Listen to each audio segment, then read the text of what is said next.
नमस्कार दोस्तों, वंदे मातरम, जय हिंद। मैं वीरेंद्र पुनः आप सभी का स्वागत करता हूं हमारे ऑफिशियल यूट्यूब चैनल पर। दोस्तों, कल हमने संख्या पद्धति के बारे में जाना, संख्याओं के प्रकार को जाना, कौन सी संख्याएं कहां तक होती हैं ये जाना। आज हम इन पर आधारित कुछ क्वेश्चन करने वाले हैं। तो शुरुआत हमारे पहले क्वेश्चन से करेंगे, इसके बाद मैंने क्वेश्चन संयोजित किए हुए हैं।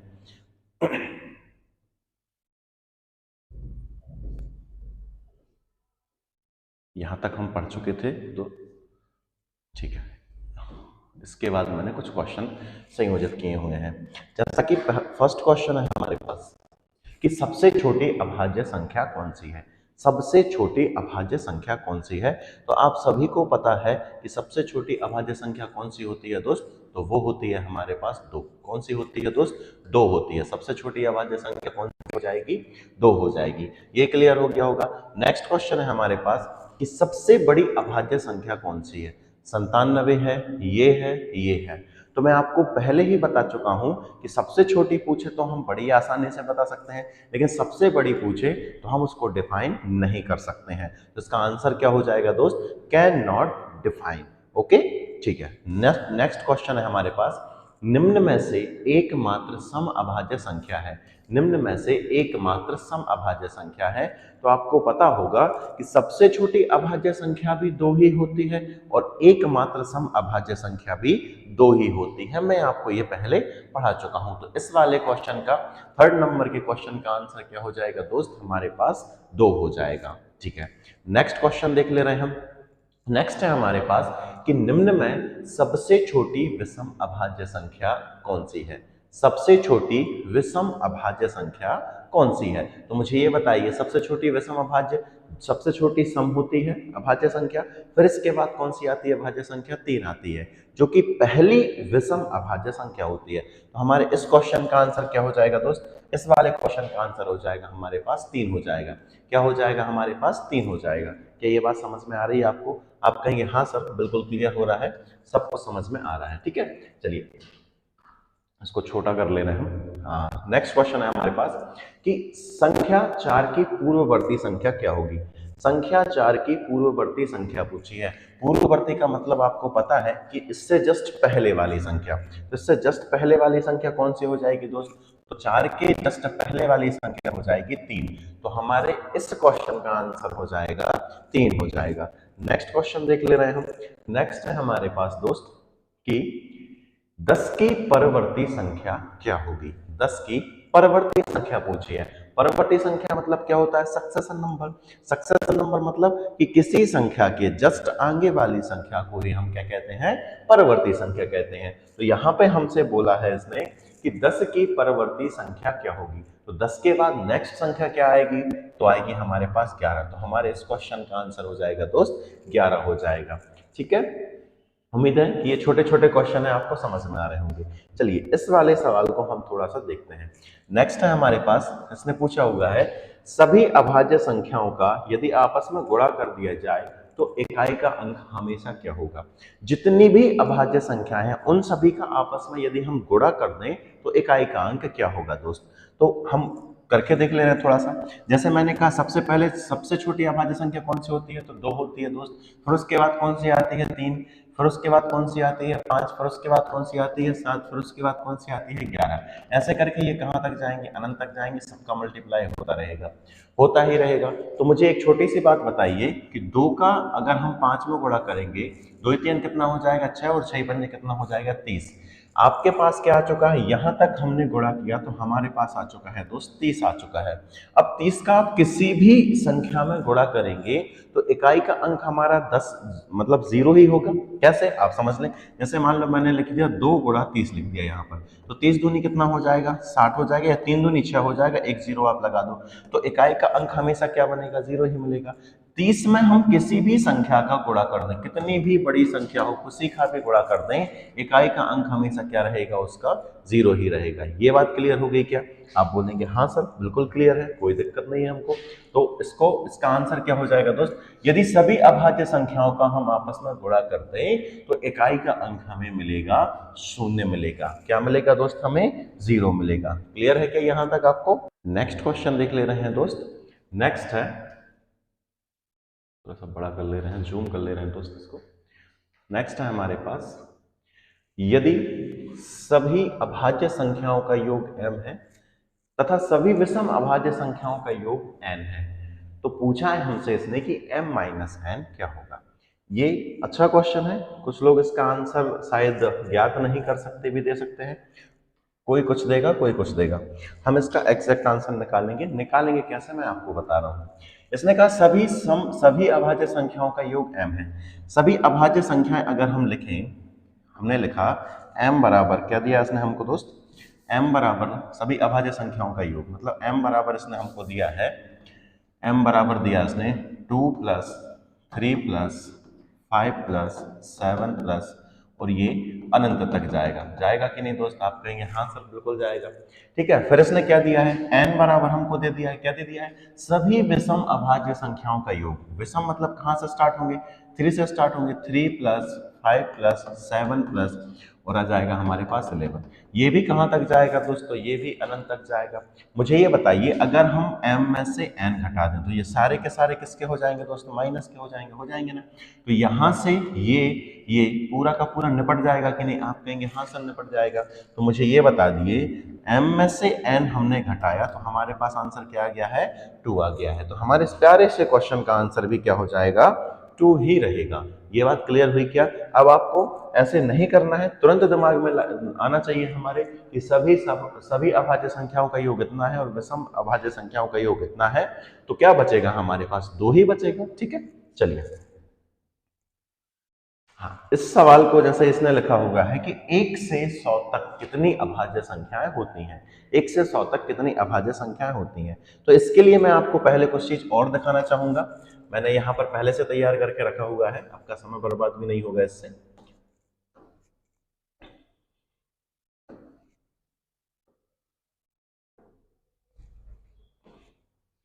देखिए दोस्त, अगर आपसे कभी पूछे कि 1 से 100 तक अभाज्य संख्याएं ज्ञात कीजिए, 1 से 100 तक अभाज्य संख्याएं बताइए, तो आपको कुछ नहीं करना है, एक छोटा सा मोबाइल नंबर याद करना है। एक छोटा सा मोबाइल नंबर, वो भी मैं आपको बड़ी आसानी से याद करा दूंगा। मोबाइल नंबर है 44 22 32 23 21। मेरे साथ 2-3 बार बोलिए, 44 22 32 23 21, 44 22 32 44 22 32 23 21। फिर से मेरे साथ बोलिए, 44 22 32 23 21। फिर से एक बार बोलिए दोस्त, बहुत बढ़िया, 44 22 32 23 21। बहुत अच्छा कर रहे हैं आप लोग। एक बार फिर से बोलिए, 44 22 32 23 21। तो याद रखिए, ये मोबाइल नंबर याद अगर आपको हो गया तो आपको 1 से लेकर 100 तक कितनी अभाज्य संख्याएं होती हैं ये आपको याद हो गया है। एक बार पुनः मेरे साथ बोलिए, 44 22 32 23 21। इसका मतलब समझे आप कि ये क्या दिया हुआ है, ये दिया हुआ है कि अगर आपसे कभी पूछे 1 से 10 तक, 1 से 10 तक अभाज्य संख्याएं पूछे दोस्त, तो पता है आपको कितनी होंगी, तो वो होंगी 4। कितनी हो जाएंगी, 4 हो जाएंगी। 1 से 10 तक अभाज्य संख्याएं कितनी होंगी, 4। और 10 से 20 के बीच में कितनी अभाज्य संख्या होंगी दोस्त, तो वो हो जाएंगी हमारे पास फिर से कितनी हो जाएंगी, 4 ही हो जाएंगी। मैं यहीं पे लिख दे रहा हूँ, शॉर्ट में लिख दे रहा हूँ, 44 22 32 23 21। ये 1 से लेके कहां तक हो जाएंगी, यहाँ पे 1 लिख दे रहा हूं मैं, 2 लिख दे रहा हूं, 3 4 5 6 7 8 9, और ये हो गया हमारे पास 10। यदि आपसे कोई पूछे कि 1 से 100 के बीच में कितनी अभाज्य संख्या हो जाएंगी, तो 1 से लेके 10 के बीच में कितनी हो जाएंगी, 4। 10 से लेके 20 के बीच में कितनी होंगी, 4। 20 से लेके 30 के बीच में कितनी होंगी, 2। 30 से लेके 40 के बीच में कितनी अभाज्य संख्याएं होंगी, 2। 40 से लेके 50 के बीच में कितनी अभाज्य संख्याएं होती हैं, 3। 50 से 60 के बीच में कितनी अभाज्य संख्या होती हैं, 2। 60 से 70 के बीच में कितनी अभाज्य संख्या होती हैं, 2। 70 से 80 के बीच में दोस्त कितनी अभाज्य संख्याएं होती हैं, 3। 80 से 90 के बीच में कितनी अभाज्य संख्याएं होंगी, 2। और 90 से 100 के बीच में कितनी अभाज्य संख्याएं होंगी, 1। यदि आपसे कोई पूछे कि 1 से लेकर 30 तक कितनी अभाज्य संख्याएं हैं, तो आप आंसर कर देंगे 4 और 4 8, 8 और 2 कितना हो जाएगा, 10। अगर आपसे कोई पूछे कि 1 से 50 तक कितनी अभाज्य संख्याएं हैं, तो आप यहां से यहां तक आएंगे। ठीक है, तो काउंट करो जरा, चार यहाँ तक तो 10 हो गया था, 10 और 2 12, 12 और 3 कितना हो जाएगा 15। आपसे कोई पूछे कि 1 से लेकर 100 तक कितनी अभाज्य संख्या है, तो हम सभी को जोड़ देंगे। यहाँ तक 4 और 4 8, 8 और 2 10, 10 और 2 12, 12 3 15, 15 2 17, 17 2 19, 19 और 3 हो गया हमारे पास कितना ये हो जाएगा हमारे पास 22, 22 और 2 कितना हो जाएगा 24, 24 और 1 कितना हो जाएगा 25। तो 1 से लेके 100 तक कितनी अभाज्य संख्याएं होती हैं दोस्त, 25 होती हैं। क्या आपको ये चीज समझ में आ गई? आप कहेंगे हाँ सर बिल्कुल समझ में आ गया है, आपने बहुत ही अच्छा मोबाइल नंबर याद कराया है। एक बार फिर से बोल दीजिए, 1 से 100 तक अभाज्य संख्याओं को याद रखने के लिए एक मोबाइल नंबर याद करना है। बड़े बड़े मोबाइल नंबर, बहुत सारी चीजें हम याद कर लेते हैं, तो क्या एक मोबाइल नंबर 10 अंकों का नंबर याद नहीं होगा? बिल्कुल हो जाएगा दोस्त, मुझे पता है। एक बार फिर से बोलिए, 44 22 32 23 21। अब आपको ये याद हो गया होगा। अब आपसे कोई भी पूछेगा तो आप फटाफट 1 से लेकर 100 के बीच में कितनी अभाज्य संख्या है ये बता दोगे। 1 से लेकर 5 तक पूछे, 1 से लेकर 10 तक पूछे वो बता दोगे। 1 से 50 पूछे वो बता दोगे। 50 से 60 के बीच में कितनी है वो बता दोगे। 70 से 90 के बीच में कितनी है वो बता दोगे। 60 से 100 के बीच में कितनी है वो भी आप बड़ी आसानी से बता दोगे। तो ये पेपर में पूछा जा सकता है। सेकंड आता है आपका कि आपसे कभी पूछे कि 100 से 200 के बीच में कितनी अभाज्य संख्याएं हैं, तो इसके लिए भी मैंने एक ट्रिक बना ली है। इनको पहले लिखा था, अभाज्य संख्याएं काउंट की थी, तब जाके ये पका पकाया आपको दे रहा हूं। तो इसके लिए भी एक छोटा सा मोबाइल नंबर याद करेंगे हम, 41 13 12 22 14। 41 13 12 22 14। 41, एक बार फिर से मेरे साथ बोलिए, 41 13 12 22 14। 41 13 12 22 14। 41 13 12 22 14। ऊपर कौन सा था? 44 22 32 23 21। 44 22 32 23 21। और ये कौन सा है? 41 13 12 22 14। 41 13 12 22 14। आपको ये भी याद हो गया होगा। अब इसकी विशेषता समझ रहे हो आप क्या है? ये कहां से कहां तक है दोस्त? तो इनको भी हम नंबर दे देना, 1 2 3 4 5 6 7 8 9 10। ठीक है, ये है 1 से लेके 101 से लेके 110 के बीच में अभाज्य संख्याएं कितनी होती हैं? 4। ठीक है, 110 से 120 के बीच में कितनी होती है? 1। 120 से 130 के बीच में कितनी होती है दोस्त? एक अभाज्य संख्या होती है। 130 से 140 के बीच में कितनी अभाज्य संख्या होती हैं? 3 होती हैं। 140 से 150 के बीच में कितनी अभाज्य संख्या होती हैं? तो ये होती हैं हमारे पास, कितनी होती हैं? एक होती है। 50 से 160 के बीच में कितनी अभाज्य संख्या होती है? 2। और 60 से 170 से 160 से 170 के बीच में कितनी अभाज्य संख्या होती हैं दोस्त? 2 होती हैं। 170 से 180 के बीच में कितनी अभाज्य संख्या होती हैं दोस्त? तो वो भी 2 होती हैं। और 180 से 190 के बीच में 1 होती है। 190 से 200 के बीच में होती हैं हमारे पास 4 अभाज्य संख्याएं। और ये मोबाइल नंबर याद करने में आपको कोई भी कठिनाई नहीं होगी। हम इस पेज को सेव करे ले रहे हैं ताकि हमको ये आगे जरूरत पड़ेगी इसकी, तो हम इसको बड़ी आसानी से निकाल लेंगे। ठीक है,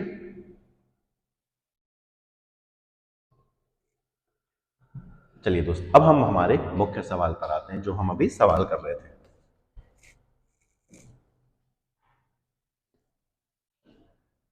सवाल नंबर कौन सा था? शायद 8 या 9 था, है ना? चलिए, 8 हो गया था, 9 हो गया था, 9 से था। आपसे पूछा जाए कि 1 से 100 तक कितनी अभाज्य संख्याएं होती हैं, तो कितनी होती हैं हम अभी पर पता करके आए हैं, 25 होती हैं दोस्त। ठीक है, अगर आपसे पूछ ले कभी कि 1 से 100 के बीच में कितनी भाज्य संख्याएं होती हैं, अभाज्य संख्याएं तो हम क्लियर करके आ चुके हैं कि 1 से 100 के बीच में कितनी अभाज्य संख्या होती है, तो दोस्त कितनी होती हैं? 25 होती हैं। क्या ये बात क्लियर है आपको? आप कहेंगे हाँ सर अभी सीख कर आए हैं। लेकिन आपसे कभी पूछ ले कि 1 से लेकर 100 तक कितनी भाज्य संख्याएं होती हैं, 1 से लेकर 100 तक कितनी भाज्य संख्याएं होती हैं? ऑप्शन है 75, 74, 60 या इनमें से कोई नहीं। तो ज्यादातर बच्चों का आंसर होगा 75। आप कमेंट बॉक्स में आंसर कीजिए, क्या आ रहा है आपका? 75 आ रहा है, 74 आ रहा है या 60 आ रहा है? तो कुछ लोग ये सोच रहे होंगे कि सर टोटल संख्या 1 से लेकर 100 तक कितनी होती है? 100 होती है, उसमें से 25 अभाज्य संख्याएं घटा दें हम, तो कितना मिलेगा हमारे पास आंसर? 75 मिलेगा। और अगर आपने ये आंसर लगा दिया है दोस्त, तो आपने आंसर गलत कर दिया है, यह आंसर गलत हो चुका है। तो सही आंसर क्या है समझें।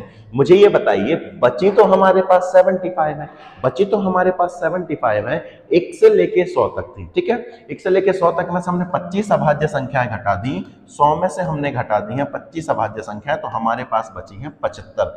लेकिन एक अभाज्य संख्या है क्या? आप कहेंगे नहीं सर, आप पहले पढ़ा कर आए हैं, एक अभाज्य संख्या नहीं है, तो इसमें से एक कम और कर देना, तो हमारा आंसर आ जाएगा, कितना आ जाएगा? 74 आ जाएगा। 75 में से एक घटाएंगे तो कुल 1 से लेकर 100 तक कितनी भाज्य संख्या होती है दोस्तों? वो होती है 100। कितनी होती है? 100 होती है। उम्मीद है बेटा समझ में आया होगा। नेक्स्ट क्वेश्चन देख ले रहे हैं। ये क्वेश्चन है कि 1 से 100 तक कितनी जुड़वा अभाज्य संख्याएं हैं? 1 से 100 तक कितनी जुड़वा अभाज्य संख्या है? जुड़वा अभाज्य संख्या में आपको बता चुका हूं कि जिन दो अभाज्य संख्याओं में 2 का गैप होता है, जिन दो अभाज्य संख्याओं में दो का गैप होता है, वो जुड़वा अभाज्य संख्याएं कहलाती हैं। जैसे उदाहरण दिया था मैंने 3 और 5, ये दोनों आपस में कैसे हैं? इनमें 2 का अंतर है, तो ये संख्याएं क्या कहलाएंगी दोस्त? जुड़वा अभाज्य संख्याएं कहलाएंगी। तो यही पूछा है इसने कि 1 से 100 तक कितनी जुड़वा अभाज्य संख्याएं हैं। तो हम पढ़ के आ चुके हैं, हमने स्टार्टिंग में पढ़ा था, तो हमारे पास इसका आंसर क्या हो जाएगा दोस्त? 8 हो जाएगा। 1 से 100 के बीच में कितनी जुड़वा अभाज्य संख्या होती है दोस्त? तो वो होती है हमारे पास 100 होती हैं। उम्मीद है ये चीज समझ में आ गई होगी। चलिए अगला क्वेश्चन इसी के नीचे दिया हुआ है। नेक्स्ट दे रहा है ये कि 30 से कम कितनी अभाज्य संख्या है? 30 से कम कितनी अभाज्य संख्या है, या ये पूछना चाह रहा है कि 1 से लेकर 30 के बीच में कितनी अभाज्य संख्या है? 1 से लेकर 30 के बीच में कितनी अभाज्य संख्या है? तो मोबाइल नंबर आपको याद है, 1 से लेकर 100 तक अभाज्य संख्याएं कैसे याद रखे थे हम? तो हमने मोबाइल नंबर याद किया था, क्या किया था? 44 22 32 23 21। 44 22 32 23 21, 44 22 32 23 21, ये हमने मोबाइल नंबर याद किया था। 1 से 30 तक कह रहा है, 1 2 3, मतलब यहीं तक की बात चल रही है। ये 1 से 10 तक है, ये 1 से 20 तक है, और ये यहां तक कितना हो गया? 1 से 30 तक। तो 1 से 30 से कम कितनी अभाज्य संख्या हो जाएंगी? 4 और 4 8, 8 और 2 कितना हो जाएगा? 10। तो हमारे इस क्वेश्चन का आंसर कितना हो जाएगा दोस्त? 10 हो जाएगा, क्योंकि 1 से 30 के बीच में कितनी अभाज्य संख्या होती है? हमारे पास 4 1 से 10 तक होती है, और 20 तक कितनी होती है? 10 से 20 के बीच में होती है 4, और 20 से 30 के बीच में 2 होती हैं। तो हमारे पास जो 1 से लेकर 30 के बीच में अभाज्य संख्या हो जाएगी वो इतनी ही रहेंगी, 4 और 4 8, 8 और 2 कितना हो जाएगा? 10। क्या ये आपको समझ में आ गया? आप कहेंगे हाँ सर बिल्कुल समझ में आ गया है। चलिए दोस्तों नेक्स्ट क्वेश्चन देख ले रहे हैं। अगला क्वेश्चन है हमारे पास कि 20 से 50 तक कुल कितनी अभाज्य संख्या है? मतलब 20 और 50 के बीच में कितनी अभाज्य संख्या है? तो इसके लिए हम पहले तो हमारा मोबाइल नंबर ही यूज करेंगे। मोबाइल नंबर क्या था हमारे पास दोस्त? 44 22 32 23 21, ये हमारा मोबाइल नंबर है, ठीक है। ये 1 से लेकर कितना हो गया हमारे पास? 10 तक। ये कितना हो जाएगा? 20 तक। ये 30 तक हो गया, ये 40 तक रहेगा दोस्त, और ये 50 तक रहेगा। तो मुझे ये बताइए, यहां तक तो ये 20 तक हो गई हैं, इसने पूछा है 20 और 20 से लेकर 50 तक, तो 20 यहां तक खत्म हो गया। इसके बाद यहां से काउंट रहेगा 21। 21 से 30 के बीच में कितनी है? 2, ठीक है। 21 से 30 के बीच में कितनी है? 2। फिर 31 से 40 के बीच में कितनी है? 2। और 40 या 41 से 50 के बीच में कितनी है? 3। तो इन सभी को जोड़ दिया हमने, 4 2 और 2 4, 4 और 3 कितना हो जाएगा? 7। हमारे इस क्वेश्चन का आंसर कितना हो जाएगा दोस्त? 7 हो जाएगा। उम्मीद है ये भी आपको समझ में आ गया होगा। चलिए नेक्स्ट क्वेश्चन की तरफ रुख करते हैं हम। इसने पूछा है कि 1 से 1000 तक कुल कितनी अभाज्य संख्याएं होती हैं? 1 से 1000 तक कुल कितनी अभाज्य संख्या होती हैं? इसके लिए मैं आपको फिर से पुनः पीछे की ओर ले जाऊंगा थोड़ा सा, और आपसे कहूंगा कि इसको आप कहीं पर नोट कर लेना, ठीक है। ये यहां पर मैंने लिख दी है, बाद में लिखा था, आप नोट कर लीजिएगा, ठीक है। 100 से 200 तक हमने काउंट कर लिया है। 41 13 12, 41 13 12 22 14, 41 13 12 22 14।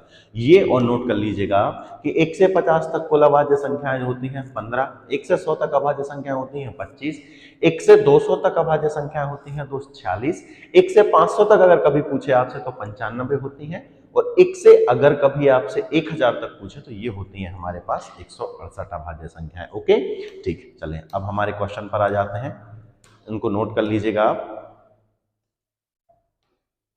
क्वेश्चन था हमारे पास 30 से कम हो गया है, ये भी हो गया हमारे पास। सवाल था हमारे पास कि 1 से 1000 तक कुल कितनी अभाज्य संख्या है, तो हम अभी देख कर आए हैं, तो ये होती है हमारे पास 168। कितनी होती हैं दोस्त? 168 होती हैं। नेक्स्ट है हमारे पास सम संख्याओं के लिए निम्न में से कौन सा कथन गलत है। सम संख्याओं के लिए निम्न में से कौन सा कथन गलत है? तो इसमें लिखा हुआ है सम संख्याओं, सभी सम संख्या 2 से विभाजित होती हैं, तो बिल्कुल होती हैं दोस्त। फिर आगे लिखा है इसने कि दो क्रमागत सम संख्याओं के बीच हमेशा 2 का अंतर होता है, तो ये भी सही हो गया है, ये भी सही हो गया है। दो सम संख्याओं का योग हमेशा एक सम संख्या होता है, तो ये भी हम पढ़ चुके हैं दोस्त, ठीक है, ये भी बिल्कुल सही है। इसने क्या बोला है?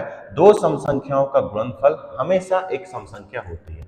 दो सम संख्याओं का गुणनफल हमेशा एक सम संख्या होती है, तो ये भी बिल्कुल सही लिखा है इसने। तो फिर गलत यहाँ पर कुछ भी नहीं है। तो यहाँ पर एक और लास्ट ऑप्शन दिया हुआ है, इनमें से कोई नहीं।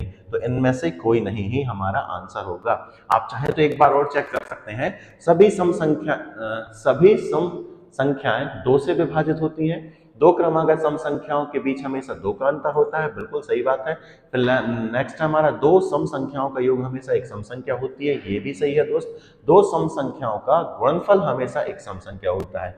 किसी भी सम संख्या का गुणनफल आप करोगे तो हमेशा एक सम संख्या ही प्राप्त होती है, ये भी हम प्रॉपर्टी में चाहे तो लिख सकते थे। इसलिए इसका लास्ट ऑप्शन क्या हो जाएगा?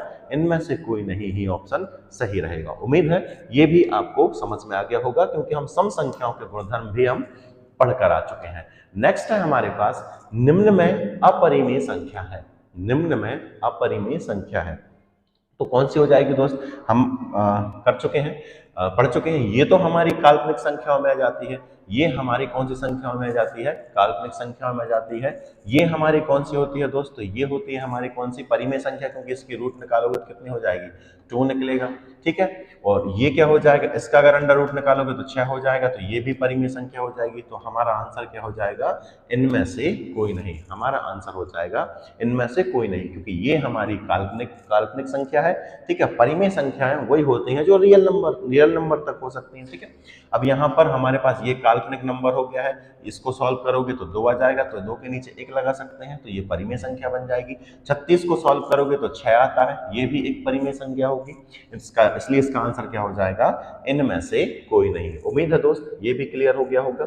नेक्स्ट है निम्न में से कौन परिमेय संख्या नहीं है? निम्न में से कौन परिमेय संख्या नहीं है? तो मुझे ये बताइए दोस्त, क्या 0 एक परिमेय संख्या है? तो आप कहेंगे हाँ सर बिल्कुल है, क्योंकि 0 के नीचे हम क्या लगा सकते हैं दोस्त? 1 लगा सकते हैं। परिमेय संख्याओं की परिभाषा क्या पढ़ी हमने?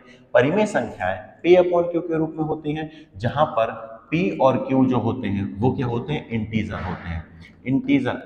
इंटीजर होते हैं। इंटीजर मतलब हिंदी में बोले तो हम इनको पूर्णांक होते हैं। क्या कहलाते हैं? पूर्णांक। और पूर्णांक कहां से कहां तक होते हैं? ऋणात्मक अनंत से लेकर धनात्मक अनंत तक की सभी पूर्ण संख्याएं पूर्णांक कहलाता है, ठीक है। तो यहाँ पर हमारा जो P है वो 0 हो सकता है। P क्या हो सकता है? 0 हो सकता है। ध्यान रखना Q कभी भी क्या नहीं होता है? 0 नहीं होता, इस चीज का ध्यान रखना। तो P Q 0 के नीचे हम 1 लगा सकते हैं, अतः यह एक परिमेय संख्या हो जाएगी। 3 के नीचे भी हम 1 लगा सकते हैं, तो ये भी एक परिमेय संख्या हो जाएगी। 4 के नीचे 1 लगा देंगे तो ये भी एक परिमेय संख्या हो जाएगी। ये ऑलरेडी परिमेय संख्या हमारे पास है ही पहले से, इसलिए इसका आंसर क्या हो जाएगा? इनमें से कोई नहीं, ठीक है। चलिए नेक्स्ट अगला है हमारे पास, किन्हीं दो परिमेय संख्याओं के बीच कितनी परिमेय संख्याएं निकाली जाती हैं। इस चीज का हमेशा ध्यान रखना कि दो परिमेय संख्याओं के बीच में अनंत परिमेय संख्या हो सकती हैं। दो परिमेय संख्याओं के बीच में कितनी संख्या हो सकती हैं? अनंत परिमेय संख्या हो सकती हैं। तो इस वाले क्वेश्चन का आंसर आ जाएगा हमारे पास अनंत। नेक्स्ट है दोस्त कि सह अभाज्य संख्याओं के लिए निम्न में से कौन सा कथन असत्य है? सह अभाज्य संख्याओं के लिए निम्न में से कौन सा कथन असत्य है? तो हमें यहां पर छांटना है। तब तक मैं आपसे कहूंगा कि आप एक बार क्वेश्चन को पढ़ लीजिए। क्या कहा है इसने? सह अभाज्य संख्याओं के लिए निम्न में से कौन सा कथन असत्य है? दोनों संख्याएं भाज्य हो सकती हैं कि नहीं? पहले तो मुझे ये बताओ। हो सकती हैं, बिल्कुल हो सकती हैं, क्योंकि अगर मैं 15 की बात करूं तो 15 भी एक भाज्य संख्या है, 16 भी एक भाज्य संख्या है। लेकिन इसके साथ साथ ये क्या है, ये सह अभाज्य संख्या है। तो दोनों भाज्य संख्या हो सकती हैं, सह अभाज्य संख्या बिल्कुल हो सकती है, सही है। दोनों संख्याएं अभाज्य संख्या हो सकती हैं, तो ये भी बिल्कुल करेक्ट है, क्योंकि 2 और 3 की हम बात करें तो दोनों ही अभाज्य संख्याएं, इसके साथ साथ ये सह अभाज्य भी हैं, तो ये कथन भी सत्य हो गया है। अगला है कि एक भाज्य और एक अभाज्य हो सकती है, एक भाज्य और एक अभाज्य हो सकती है, तो ये भी बिल्कुल सही है। क्यों? क्योंकि अगर मैं बात करूं 7 की, तो 7 क्या है, एक अभाज्य संख्या, लेकिन 8 क्या है, एक भाज्य संख्या, फिर भी ये सह अभाज्य है। क्यों? क्योंकि दोनों के फैक्टर में सिर्फ और सिर्फ क्या कॉमन है, एक कॉमन है। इसके फैक्टर निकालेंगे तो 1 आएगा, इसका निकालेंगे तो 7 आएगा। इसके फैक्टर की बात करूं बेटा तो 1 आएगा और एक कितना आएगा, 8 आएगा। तो दोनों में सिर्फ और सिर्फ एक ही फैक्टर जो कि 1 है वो कॉमन है, तो ये भी हो सकती है। दोनों सम संख्याएं हो सकती हैं, ये कथन असत्य है, ये कथन जो है वो असत्य है। क्यों? क्योंकि दोनों ही सम संख्याएं अगर हो जाएंगे, मान लो 2 हो गया और यहाँ पर ले लिया हमने 6, तो इसमें इसके फैक्टर क्या बनेंगे, 1 बनेगा, इसके फैक्टर 1 और 2 बन जाएंगे। इसके फैक्टर क्या बनेंगे बेटा, 1 भी बनेगा, 2 भी बनेगा और 3 भी बन गया। इसमें 1 भी कॉमन हो गया दोनों में और 2 भी कॉमन हो गया। तो कभी भी ध्यान रखना, अभाज्य संख्याओं में केवल और केवल 1 फैक्टर कॉमन हो सकता है, एक। अगर 2 फैक्टर कॉमन हो गए हैं तो वो सह अभाज्य संख्याएं नहीं रहेंगी, इस चीज का ध्यान रखना। तो यहां पर कौन सा कथन गलत हो गया है दोस्त, हमारा लास्ट वाला जो कथन है वो गलत हो चुका है। क्या कथन है हमारे पास लास्ट, दोनों सम संख्याएं हो सकती हैं, तो बिल्कुल नहीं हो सकती, ध्यान रखना।